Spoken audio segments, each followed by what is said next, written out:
एडुझा में सभी का स्वागत है। तो आज हम बात करेंगे 1857 के विद्रोह की।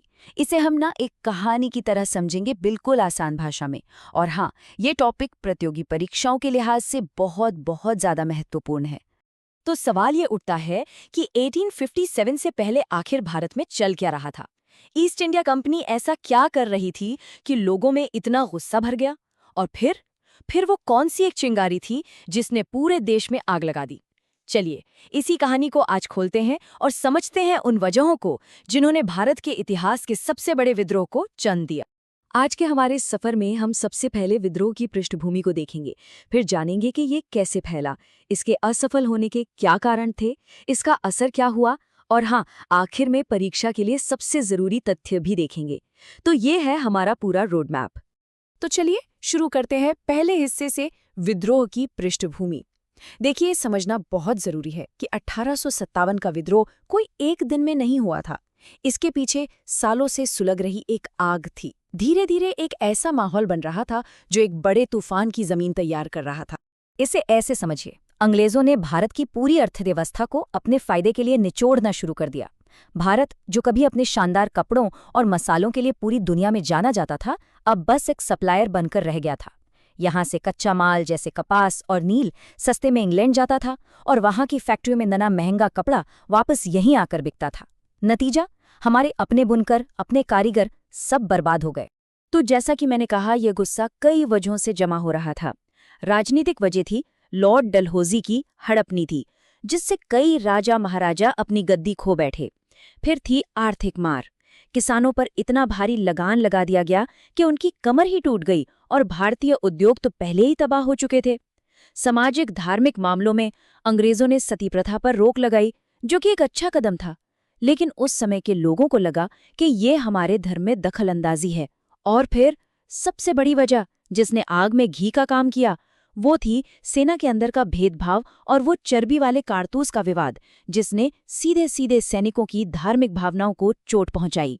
तो अब आते हैं कहानी के सबसे अहम मोड़ पर। वो चिंगारी अब आग बनने वाली थी। देखते हैं कि कैसे मेरठ से उठी एक छोटी सी लहर देखते ही देखते पूरे उत्तर भारत में एक सुनामी बन गई। घटनाएं बहुत तेजी से घटीं। सबसे पहले मार्च 1857 में बैरकपुर में मंगल पांडे ने आवाज उठाई। लेकिन असली धमाका हुआ 10 मई को मेरठ में।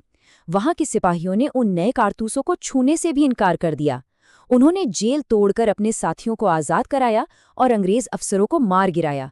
और फिर वो रात भर चल के दिल्ली पहुंच गए। और दिल्ली पहुंचकर उन्होंने क्या किया? उन्होंने बूढ़े मुगल बादशाह बहादुर शाह जफर को हिंदुस्तान का सम्राट घोषित कर दिया। ये एक बहुत बड़ा कदम था, क्योंकि इससे विद्रोह को एक चेहरा, एक प्रतीक मिल गया। जैसे ही दिल्ली पर कब्जे की खबर पहुंची, ये विद्रोह जंगल की आग की तरह फैल गया। कानपुर में नाना साहब ने कमान संभाली तो लखनऊ में बेगम हजरत महल ने मोर्चा लिया। झांसी में तो खुद रानी लक्ष्मीबाई मैदान में उतर आईं और बिहार के जगदीशपुर में 80 साल के जवान कुंवर सिंह ने अंग्रेजों के छक्के छुड़ा दिए। हर तरफ से एक ही आवाज आ रही थी, फिरंगियों को बाहर निकालो। इतना कुछ होने के बाद, इतना जोश और इतनी कुर्बानी के बाद भी ये विद्रोह सफल क्यों नहीं हो पाया? ये एक बहुत बड़ा सवाल है। तो चलिए अब उन कारणों को समझते हैं जो इसकी असफलता की वजह बने। और हाँ, ये परीक्षा के दृष्टिकोण से बहुत जरूरी हिस्सा है। देखिए, इसकी कई बड़ी वजहें थी। पहली, ये विद्रोह पूरे भारत में नहीं फैला। दक्षिण भारत, पंजाब, बंगाल का बड़ा हिस्सा इससे अछूता रहा। दूसरी बात, कोई एक सेंट्रल लीडरशिप नहीं थी, कोई कॉमन प्लान नहीं था। सब अपने अपने इलाके में लड़ रहे थे। तीसरी वजह, हमारे सिपाहियों के पास हिम्मत तो थी, पर आधुनिक हथियार नहीं थे। वो तलवारों से लड़ रहे थे और अंग्रेजों के पास नई बंदूकें और तोपें थीं। और शायद सबसे दुखद बात ये थी कि हमारे ही कुछ लोग, जैसे बड़े जमींदार और कई राजा, अंग्रेजों का साथ दे रहे थे। तो क्या ये विद्रोह पूरी तरह से असफल था? बिल्कुल नहीं। भले ही इसे कुचल दिया गया, लेकिन इसके जो परिणाम हुए, जो इसका असर हुआ, उसने भारत के इतिहास की दिशा ही बदल दी। ये एक ऐसा असफल विद्रोह था जिसने भारत को हमेशा के लिए बदल दिया। इसका सबसे बड़ा नतीजा जानते हैं क्या हुआ? भारत से ईस्ट इंडिया कंपनी का राज खत्म हो गया। जी हाँ, 100 साल से जो कंपनी राज कर रही थी उसे हटा दिया गया और भारत का शासन सीधे ब्रिटेन की महारानी के हाथ में चला गया। अब गवर्नर जनरल का पद बदलकर वाइसराय हो गया। अंग्रेज इतना डर गए थे कि उन्होंने फौरन सेना का पुनर्गठन किया, भारतीय सैनिकों की संख्या घटाई और यूरोपीय सैनिकों को बढ़ा दिया।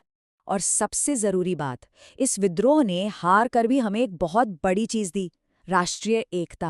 पहली बार ऐसा हुआ था कि धर्म और जाति से ऊपर उठकर लोग एक भारतीय होने की भावना से लड़े। हिंदू मुसलमान कंधे से कंधा मिलाकर लड़े, और यही भावना, यही एकता आगे चलकर हमारे स्वतंत्रता संग्राम की नींव बनी। ठीक है, अब आते हैं उस सेक्शन पर जिसका सबको इंतजार रहता है, परीक्षा के लिए जरूरी पॉइंट्स। यहाँ से सीधे सीधे सवाल बनते हैं, तो जरा ध्यान से सुनिएगा। ये टेबल, इसे तो बस रट लीजिए। ये मैच द फॉलोइंग का एक फेवरेट सवाल है।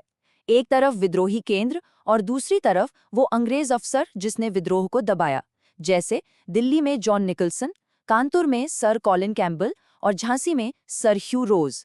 ये नाम और जगहें बहुत जरूरी हैं। मशहूर इतिहासकार S.N. सेन ने एक बहुत अच्छी बात कही थी। उन्होंने कहा कि ये लड़ाई शुरू तो हुई थी धर्म के नाम पर, वो कारतूस वाली घटना याद है ना, लेकिन खत्म हुई एक स्वतंत्रता संग्राम के रूप में।